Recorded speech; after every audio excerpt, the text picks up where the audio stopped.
button, and then it takes a second to confirm that we are in fact live, and usually we are. Yes. Okay. Here we are.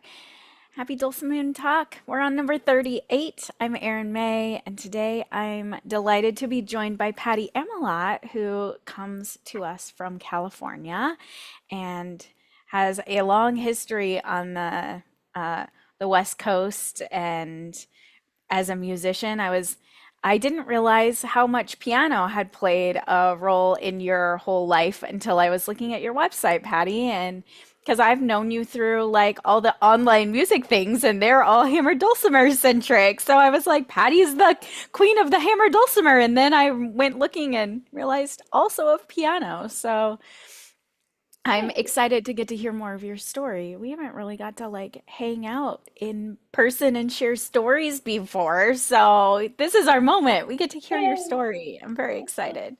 Thank you. So thanks for being here. We usually like to just kind of start at like, how did music come into your life? How did you get started with the hammer dulcimer? How did the piano and the hammer dulcimer weave together for you? Start Sure, us at the sure. beginning. I'm hoping the dogs will be quiet. I gave them a treat. Um, Pets are always fun to see on Zoom. It's fine. yeah, well, they're pretty adorable, so we might have to do that at the end. Anyway, well, thank you, DJ and Aaron May too, for inviting me to be here. It's really an honor to be a part of this and get to share a little bit about me and what's gone on in Southern California. So I'm in Southern California, whereas DJ's in Northern California. And a lot of people don't think that makes a difference, but California is huge. So it takes, 12 hours to drive from the bottom to the top. So we usually distinguish that between. And then Brenda Hunter is in the middle part of Southern California, so it's a big place. But at any rate, I started. I Yeah, had the first time I ever came to California, I only got to Northern California, and I was like, this doesn't seem anything like what everyone in Kansas thinks is California. And then later I learned that like there's a big difference between Northern California and Central California and Southern California, and they're very far apart geographically, and they are different culturally in a lot of ways too. So that was a absolutely. big surprise to this Kansas girl the first time I experienced that.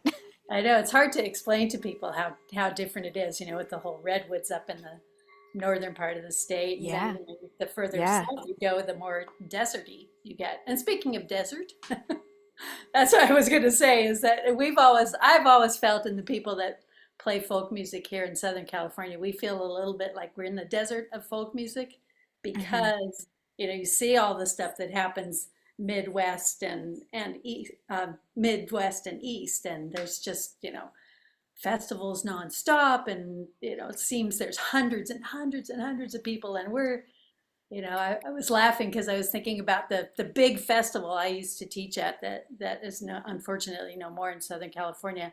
My big class was 35, so Uh-huh.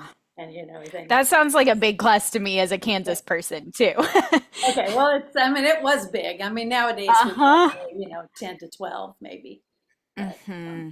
anyway, Mm-hmm. so you had asked, so I kind of did a little prep of trying to look through my life. It was kind of weird. I was like, oh my God, I'm looking through my life. It's the reflection on, I guess I'm getting old. And got a whole page of things I wanted to say, but I had sent to you some pictures Yeah. that that I wanted to share with everybody. So when I was a kid, there's there it's still here, Knott's Berry Farm. So the Knott family, like you see the Knott's Berry Farm jam, they Yeah. actually had a berry farm in Southern California where their big thing was a lot of berries. And they had their original plantation sort of home on the property of Knott's Berry Farm that eventually turned into a whole amusement park. And they don't like that part. And the one of the very first hammer dulcimer I ever saw was a woman named Aunt Nellie, and she was sitting on the front porch. But I'm sorry the picture's so bad. It's And sweet to have so a she an had the image and type of all though. dulcimer where the lid would close over top, but she Yeah. could set out a part of it, and at the top of it it said, "It's a hammer dulcimer." And then she had her list of tunes that she could play. And I remember I was little, 6, 7, maybe years old, and I just was enthralled with hearing her. And I didn't really know any history about that till I was working once at Disneyland, and I was sitting on a front porch playing a hammer dulcimer, and her Oh, family came up to me and they said, "Oh, our Aunt Nellie used to play at Disneyland. I mean, at Knott's Berry Farm." I said, "You're kidding." They, "No, no, no, no." So she told me this story that I have to share with you. So Nellie didn't start playing hammer dulcimer at Knott's until she was really old, probably my current age, probably in her 60s. And she worked and worked and worked, wore her little bonnet and played all day. And finally, the powers that be came to her and said, "You know, Nellie, you've been here a long time. You need to take a vacation." And she said, "Oh, really?" She said, "Yeah." She said, "Okay, I'll do that." So she was gone for a day and she came back and she said, "Can I come back now?" So all she wanted to do was play, which I thought was really yeah. cool. So it was really Uh-huh. cool to get to meet her family, and they sent me that picture, and I was looking for the That's email, but really couldn't find it. special. Wow, what a full circle moment. I know, isn't that cool? And Oh, I had put that in this little book that I edited, which you probably don't even know about, DJ. So it's called Trapezoid Tapestry, and it's all yeah. pieces that were arranged or composed by hammer dulcimer players in Southern California. So that picture of Aunt Cool. Nellie appears on this page. It's pretty bad, but Oh, and then my great aunt, did a bunch of artwork for us for it. So that was kind of a fun thing to do a number of years ago. I think it's still available. We have to look around for it. Um, okay. so That's that awesome. was how I started. But I started playing piano when I was about 7, and just loved it and took lessons throughout and got through high school. I played some guitar in high school, and then a choir teacher would have me play a little bit with the play piano with the choir, and she Nice. had Yeah. gone to Chapman University. It was Chapman College when I went, and so I decided to go there and skipper. I decided to major in piano performance.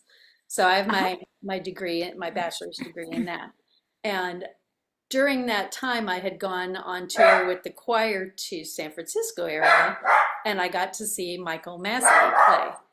And Michael Masley, which you have a picture of, I just grabbed it off the web. So he has a style of playing. He plays a cimbalom, and Mm-hmm.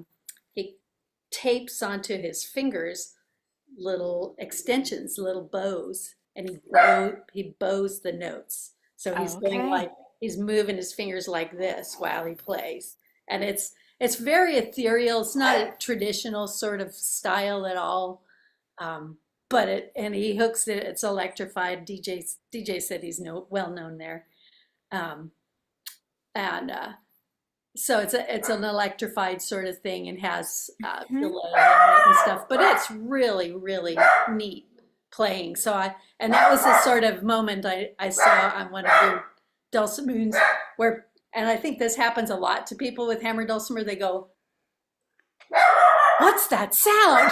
And they're like Yes. drawn, like the Yeah. Pied Piper. So I had heard him. So that was my second experience, and then the third one was at Renaissance fairs. And the local, we have a big Renaissance fair, the Renaissance Pleasure Fair, I think they call it still. And that was where I saw Carol Koenig and Karen Williams. And I'm not sure either of them are playing anymore. I think they're both still with us. But they were great. They were really, really fun. They would play really lively music and be a part of that Renaissance fair. And that was really fun. Huzzah! There's So you that can just tell picture. by looking at the picture at how much fun they had. Uh-huh. And it Yeah. makes you think, I want to do that. I want to have that Exactly. much fun. Exactly. Was your whole music training as a kid, was it all classical and going into college, was it all classical centric? Somewhat. I had kind of maybe unconventional piano teachers. I didn't have to do the whole like certificate of merit or there's a Royal Academy of Music that they do in England. And I didn't do that. It wasn't that strictly Hmm. classical. but my training in college was pretty much classical. But I had friends, the Stump brothers, who were the ones that originally started teaching me to play guitar and started teaching me about chords. So then Okay. I kind of went from there, and I played Elton John was really big. So, they sat down and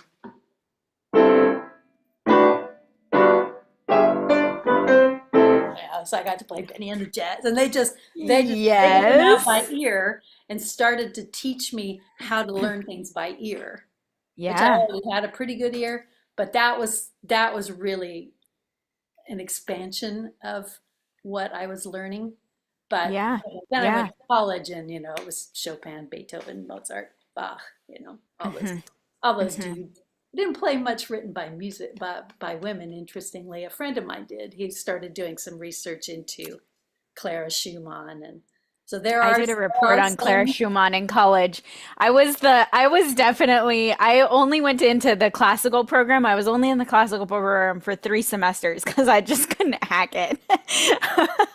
I was too much of a folk person at heart already, and I just didn't do well. But for one of my music history reports, I was like, well, at least I can get the underdog, and I wrote my whole report about Clara Schumann instead Yeah, of Robert Schumann. right, right. And it's I mean, it's the history of the world, you know. History Yeah, of the world is written by indeed. men, which is, Indeed. that's all right. At least we have them, and Hmm. I love Bach and all those. I love all those guys. So, Hmm. um, so anyway, so the summer that I graduated, so I graduated in 1983, and that summer I went to a thing called the Summer Solstice, was originally called the Summer Solstice Dulcimer Festival. It morphed eventually into the Summer Solstice Music, Dance, and Storytelling Festival. And they'd Ooh. get, honest to goodness, 30,000 people would come to this event. I mean, it was unbelievable. Well, maybe not 30,000, Wow. maybe 4,000, but it was big. And we'd have classes all day long, and it was outdoors in this beautiful site, and concerts all day, and dancing and storytelling. So that's what I grew up in. So to me, that was a big, you know, whirlwind of fantastic folk music that just like sucked me in. And I started teaching Yeah. there, and I met Wes and Wes Chappell, Randy Marchini, Dan Duggan. I wrote them all down. John McCutcheon, Sam Herman came out with Creighton Hall String Band. Brenda Hunter came. She started teaching for us. Maggie Sanson came out. I mean, it was all those people came to this festival and Wow. performed and taught. And I mean, I met a lot of just Irish guys, Mhm. Maloney, big bands would come, Oshin came, anyway. But it was, a whole weekend thing live, and it was Mhm. not very well paid, but it was so much fun. And they put us up in Right. a Yep. hotel, and I mean, I was like, these are my people, So, so the Yes. piano kind of has been my main bread and butter. So I teach piano. I Mhm. have about 30 piano students. I see them all once a week, everything. That's when people say, "Oh, do you have children?" I say, "Yes, I do. I have 30 children, and I see them all once a week." Yeah. Uh-huh.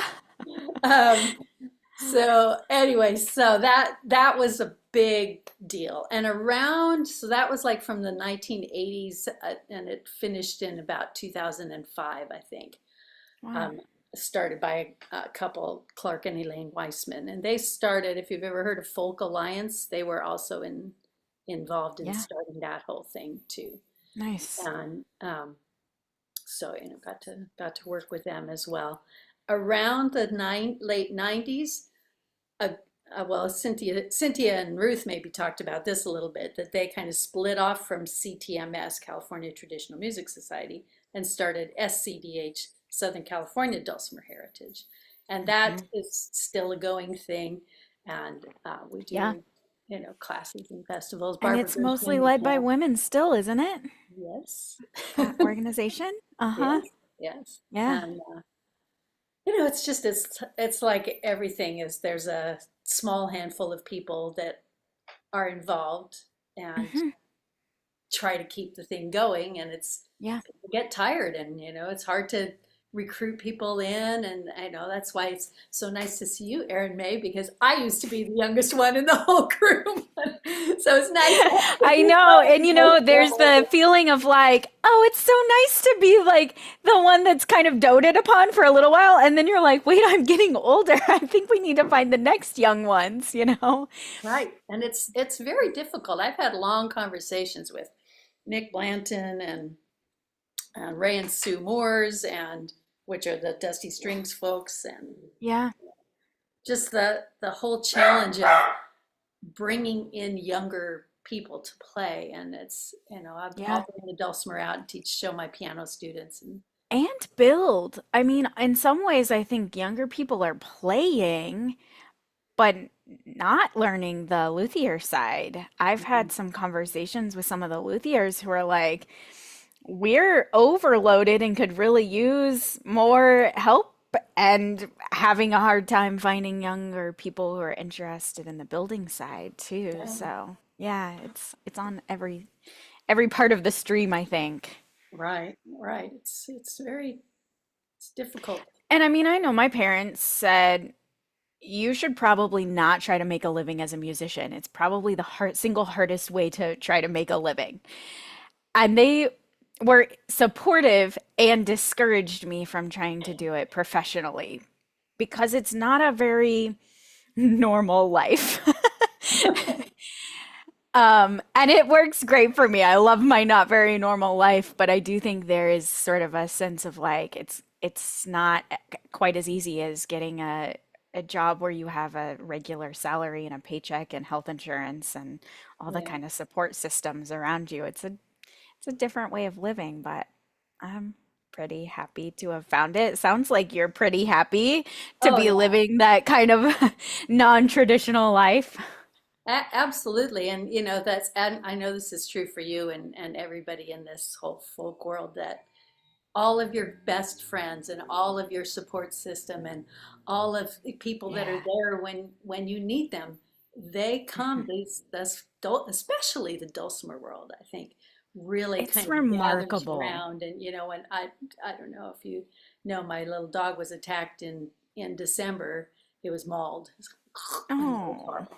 I don't even want to. We don't have to talk about it, but one of the longtime friends and Dulcimer students of mine came up. She's a nurse. She helped me with, taking care of him when he was recovering from his surgeries. And she brought oh, with her a gift basket from all the Southern California, I know I'm going to cry, all the Southern oh. California Dulcimer players. And people sent some money. Oh, we know it's going to be really expensive to take care of him. Here you go. People just, Wow. they just support you. And I know it's Mhm. true for many, many people. And thank God, Yeah. it's going to say my Irish band, Looney's Fortune, we call ourselves that because we were fortunate enough to meet at a tavern called Looney's Tavern. Barbara Gershman came up with that lovely name, by the way. Thank you, Barbara. Oh, And and they're just some of the best people in the world and so fun to play with. And where would we be without having music in our lives? I bought a t-shirt for my great nephew that says, "A day without music is like," I have no idea. yeah. I've never experienced that. No idea. So, I think it's so funny, isn't it? Because people say how important music is, Hmm. and people go, "Oh yeah, well, the movie would be terrible if there hadn't been that music," or Right, soundtracks right. of their lives. But then they're not supporting it financially, like what you just said Hmm. with your parents going, "Well, it's really hard to make a living," Hmm. and you're like, "Yes, but But it shouldn't be, so right? important." It's so important. I had that discussion with the piano Yeah. student last night. She's going into high school, and I said, "Look, I don't care if you do anything professionally with music, but you need to be Yeah. able to come in when you're mad about somebody at school. You need to be able to, and get that out. We have to have ways to self-soothe." I played Beethoven's Pathetique Sonata, all three movements, as my anger therapy all through high school. And my family got to the point where they realized that if I started with that first movement and those big old chords, yeah, and they didn't let me get all the way to the end, to the third movement where it's in a major key and a little more upbeat, that I would still be furious and even more angry than when I sat down. But if they would give me the time to play all three movements, it was like the magic had happened. I processed whatever made me mad and I was fine.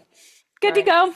Right. And that, I mean, that to me, that's what music is about. So as a Yeah, teacher, my goal is to just get people to be able to express right. whatever they need to express. Right. And And sometimes Dulcimer they're gonna is make it something up. magical. Yeah, absolutely. Sometimes they're gonna compose it, and sometimes it's just really nice to be like, well, here's a piece of music that has all of the elements of my feelings already written down. Right, right. I had a Yeah. piano student whose brother took his own life, and she performed Oh, at his funeral service. oh, She was, I wow. don't think she was in high school. She might have been in eighth grade. Oh And my I said, goodness. Audrey, you have just done the hardest gig of your life. Hmm. And I'm, and she said what I said when I played for my dad's funeral, and people said, "How could you do that?" I said, "How could I not?" Right. Because It's, music was that connection, and isn't yeah. that what it's all about? And why that's, I kind of laugh, and I tell people, my rate's going up a couple dollars, and then, well, and I look at them with the Lexuses and their, Teslas in their Starbucks cards, and I just think, I, it's great that you have all of that, but this is important, this Yeah. is Right. important Of that we all the do things this. that are really actually important, Right. um, And California there's something really, systematically removed music education by mhm, they just continued to cut funding. mhm. So Yeah. some of the wealthier neighborhoods will still have a music teacher come in, but they don't know My Bonnie Lies Over the Ocean. They don't know all of that kind of traditional stuff that we all learned when we were kids, which is just tragic, Yeah. to lose that through, what do you call it? That's through line or Yeah, yeah, across generations. I had a friend not too long ago. She said, "Can you explain to me why you think folk music is so important? Like, why is it important that we learn folk music?" And I was like, "Well, one of the things that I think is really important is that folk music can be a shared language across generations. It gives us a starting point to be present and together with each other, and then we can like talk about the things that are really hard." And I think that's one of the things when I think about what is it that makes the Dulcimer community so special. I think it's because we start with the instrument and we all go, oh, somebody else who knows what it is and likes to play this thing, you know? I didn't have to explain to you what the thing is that I do. You just already know it. And we're so happy and delighted about that moment of connection that we can then have harder conversations, and we already have this like admiration for each other because we've already connected on something. Mhm. And that to me is like a thing that I think could save the world if we could figure out how to expand it a little bit more. Yeah, absolutely, absolutely. Yeah. Um, So when did you actually get your hammer dulcimer? I ah, realized like we got sidetracked here. yeah. So I graduated in 1983, and I went to that's where that's where we went on our sidetrack. I went to the Mhm. festival and I bought my hammer dulcimer in 1983, Okay. and by Christmas Okay. I could play a half a dozen songs well enough to perform back at my college for their Christmas event. So I Oh, didn't how play anything wonderful. fancy, but I played, Christmas, and I thought Yeah. there was a class in a house not far from here, from where I live now. It was a good hour, 45-minute drive, hour drive from where I was living. And I walked into this living room that was much bigger than the room I'm in right now, and there were 30 hammer dulcimers in that room. And a guy named Wow. Larry Hall walked in with his hammer, and he went, "Oh, is everybody in tune?" Oh gosh. And I was, oh my God. And I was probably, so I was 22, absolutely the youngest person there. But I just thought this was great. And we went around the room, and they played Angeline the Baker, and they played everything. But it was like sitting inside of a music box. It was Yeah. unbelievable in this woman's home. so it was Wow. not outdoors where the sound kind of travels. Uh-huh. And I was like, this is so cool, you know. So I started with that, took some lessons from Larry Hall at that. He lived up here in Claremont, not far from where I live now. And then the place that I purchased my instrument was called Shade Tree Stringed Instruments down in South Orange County, almost to San Diego. And I started teaching there probably in 1990, maybe. And Okay. um, I remember the owner, Margie Merkin, she's there. They've since retired and moved up to Nevada City, not too far from where you are, I don't think, Deborah. Um, and Margie's talked about Utah Phillips, which some of you may know who Hmm. Utah Phillips is. But he said, Hmm. in order for a folk community to continue, there's a circle of things that are needed. There's a teacher that can help beginners. There has to Hmm. be a store where people can go and buy instruments and buy music. This was a long time ago now, but there needs to be Hmm. a place where people can buy it. Then there needs to be a place where amateurs can go and hear people that are a little better at playing, Hmm. old coffee houses and things. And then those people need to be able to go around the circle to hear professionals play, who often will Hmm. play at the stores where so you Yeah. have this circle. And he said, if any one of those drops out, well, it's kind of, will the circle be broken? At that Yeah. point, Yeah. things happen. So, and especially like with the pandemic, that just really, I don't know, wiped a lot of things out. But thank God we had this as imperfect as Zoom is. Thank goodness that we had those things because Yeah. people could connect and people Yep. could continue to learn. I was supposed to be in Ireland in March with Karen Ashbrook to teach, or no, it was in May of Yeah. the pandemic, Yep. the first year of the pandemic. And the people and I had already been teaching over Zoom, so I kind of already Hmm. had a little bit of skill with that.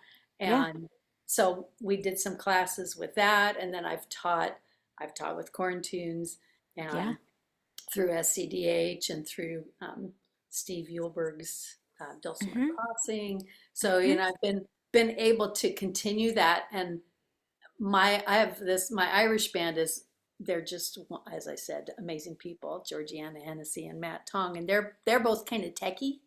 And Matt figured out how to get Jam Kazam to work for us. Nice. Yeah. So at the height of the pandemic, when we were all trapped in our house, and I Yeah. get teary-eyed talking about this.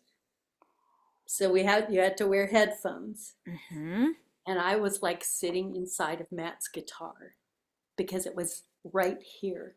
And I just burst Uh-huh. into tears and I was like, I'm still with you guys, I'm still Right. able to meet that. And thank goodness Oh, we can do these jams and we can connect like this and get to know each other a little bit. I don't know that I would necessarily ever have met maybe either of you if it hadn't yeah. been for this, so you have to always look for silver linings, and Definitely. my, Yeah. I mean, for there, I remember there being a lot of people who were afraid that the pandemic would stop all of the musical like growth and development and community. And in my estimation, it just expanded.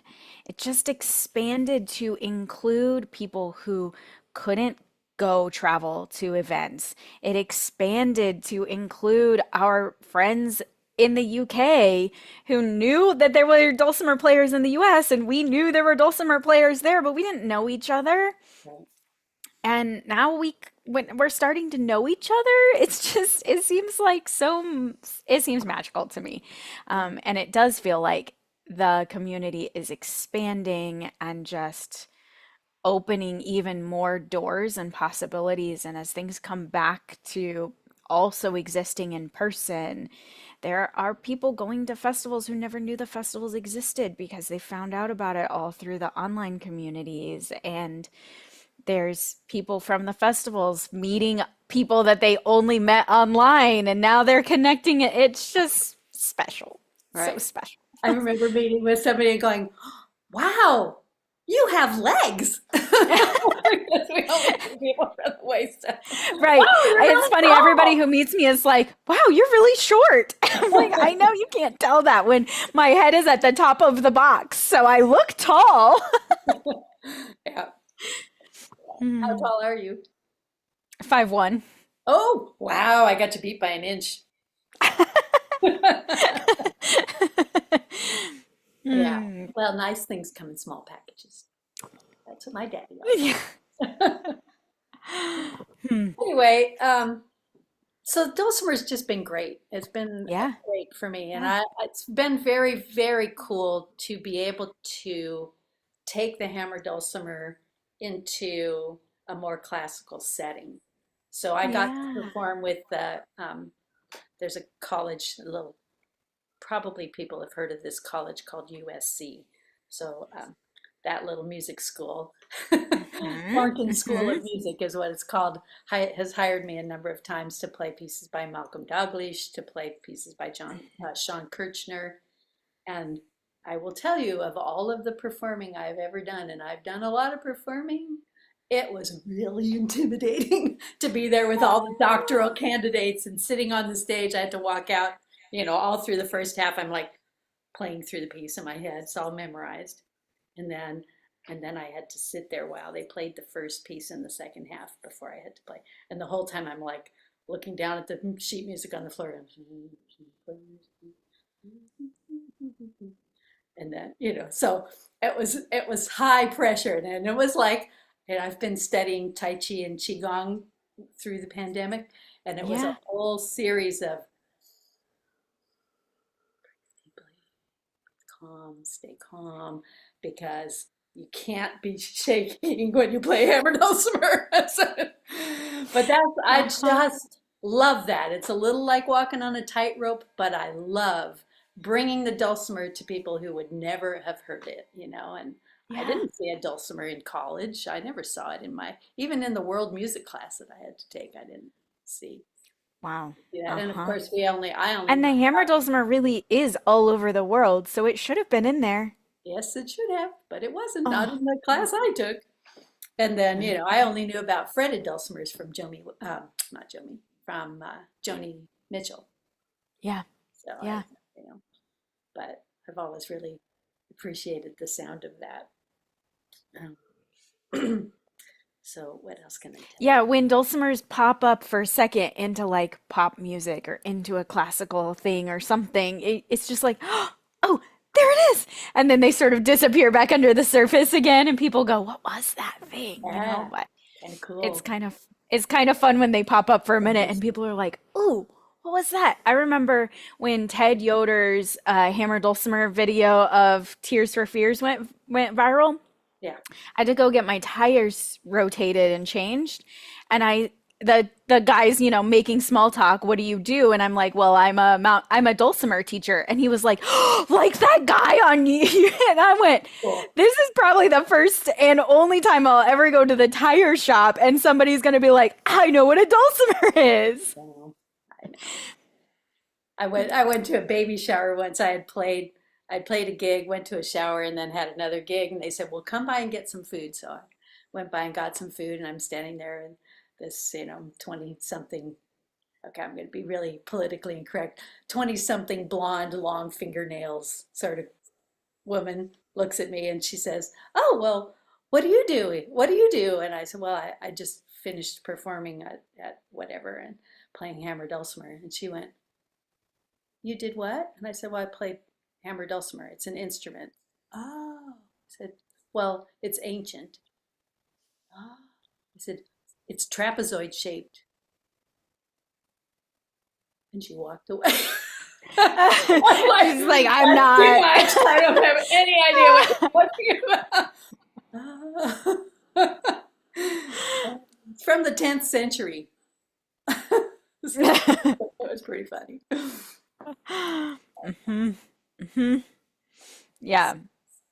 Those, I think we probably all have a lot of the stories of those moments, and then it's the moments when somebody goes, "Oh, I know what that is," and you're like, "Really?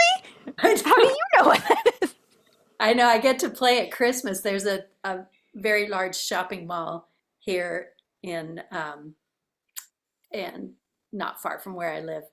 And they hire me to play at Christmas time pretty much every weekend from Thanksgiving to Christmas Mm-hmm. Eve.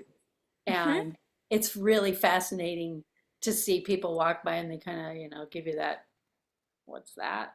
And then people that come up and go, oh, is that a dulcimer? Or, oh, I remember you from last year. I'm so glad we came to the mall just to see Oh, you. And then the oh, kids, so sweet. I let the kids try it. So Yes. that I think that's really important. But then Uh-huh. there's a large Persian community that comes by and they look at me and they look at the instrument and say, "Is that?" I said, "A santur?"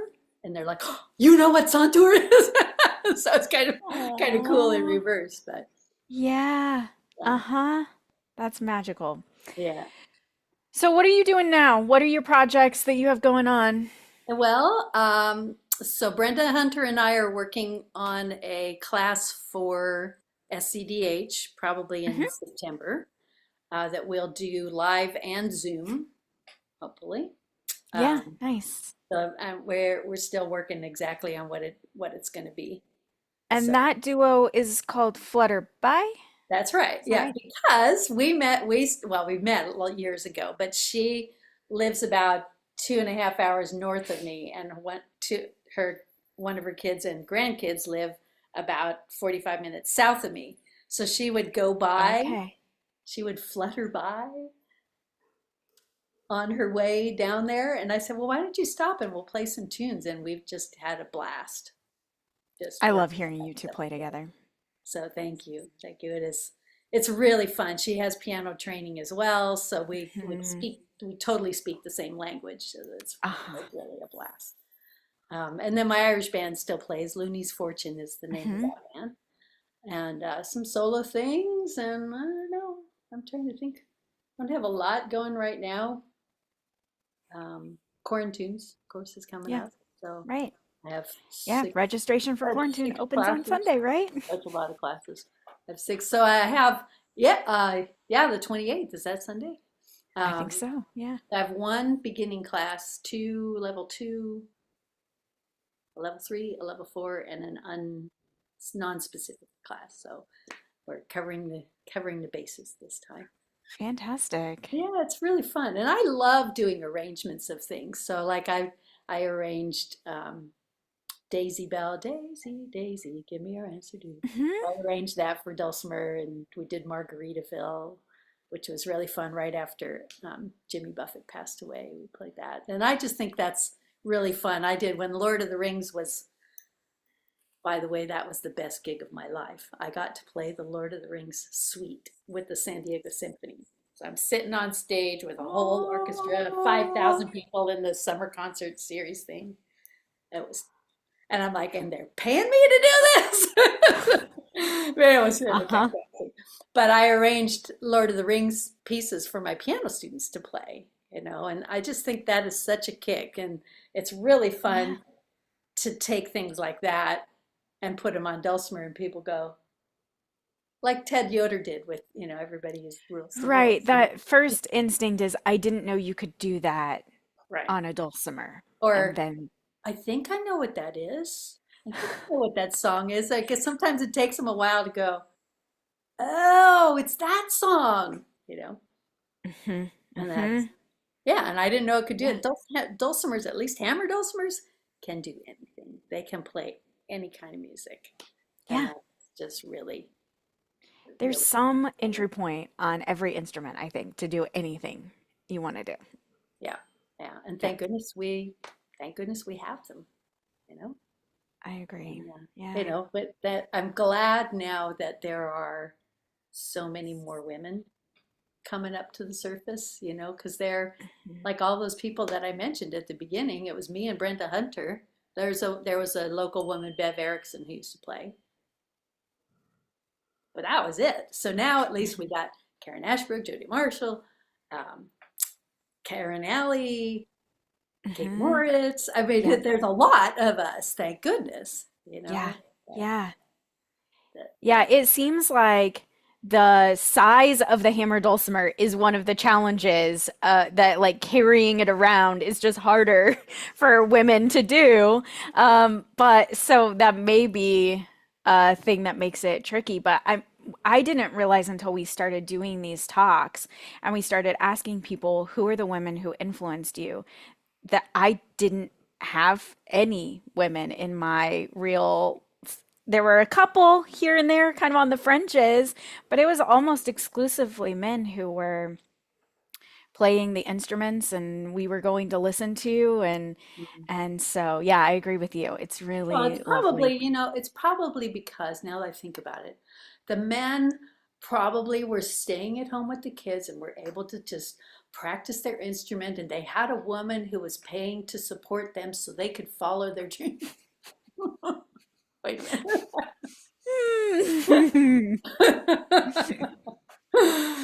Anyway. Yep. Yeah, Yep. it's true. Very interesting. But Yeah. actually on that same topic, one of the things I love about music is there is an amount of um, leveling of the playing field that I don't really stop and notice the gender of people Mhm. playing. If I Yeah. love their music, I don't care whether they're male, female, black, white, green, Sure. purple, Sure. horns growing out of their head. It's that connection, like you were saying, of Yeah. meeting. Yeah. Oh, I see Deborah's trying to break in. No, you Yeah. Come on, DJ. can't. She's got a couple questions from the chat. Sorry. Yeah, we've had about half a dozen folks, including Barbara Gershman, who kicked in a couple of times. Hi, Hi, Barbara. Barbara. Jeannie Roy has a couple of questions, and one was, how would one start lessons where they live? And the other is, or the best place to find a dulcimer player and a dulcimer artist for an event. Do you have an answer for either of those, Patty?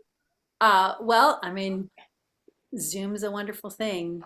If you want to have lessons in your own home on almost any instrument in the world, if you go on to Google and search, I'm pretty sure you could find classes over Zoom, which actually music classes, and I've taught both ways, music classes over Zoom are great I agree. because you can see my instrument, you can hear me, and you can see and hear yourself. And you don't have, especially with hammer dulcimer, clang, clang, clang, is everybody in tune? You don't have that because it's focused just on you. So Mhm. barring having someone in your home, which is all live in-person lessons always best.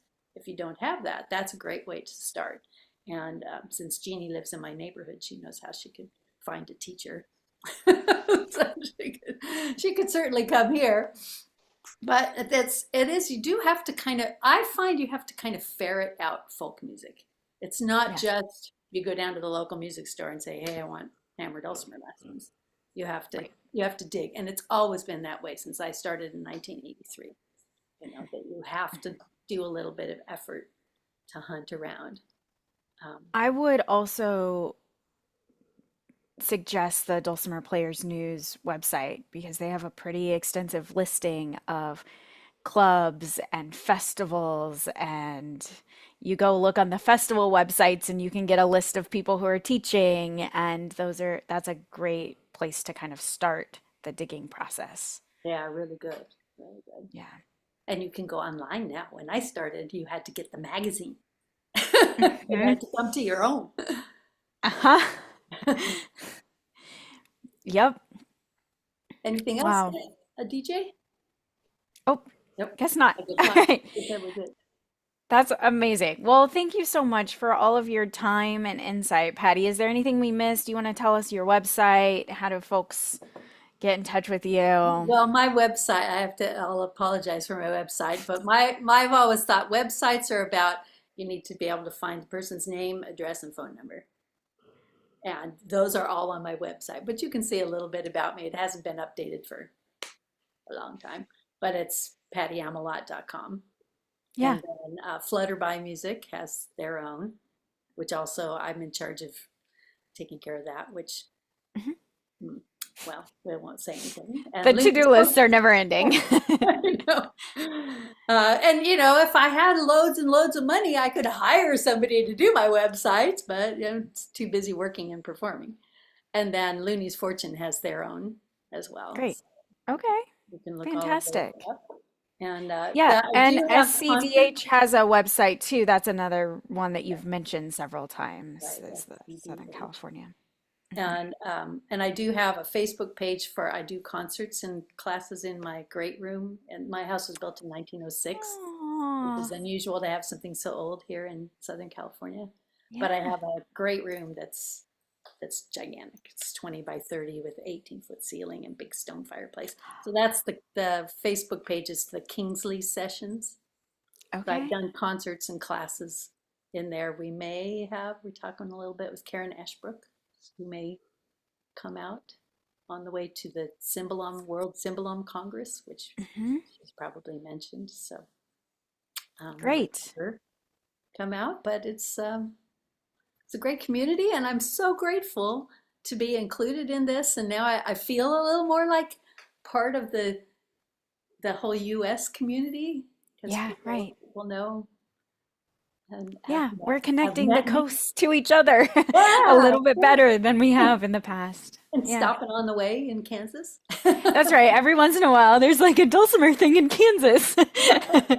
It is where the national competitions are, and that's about the only thing we have going for us. But Well, I think it's there's got it's probably a lot something. of other things.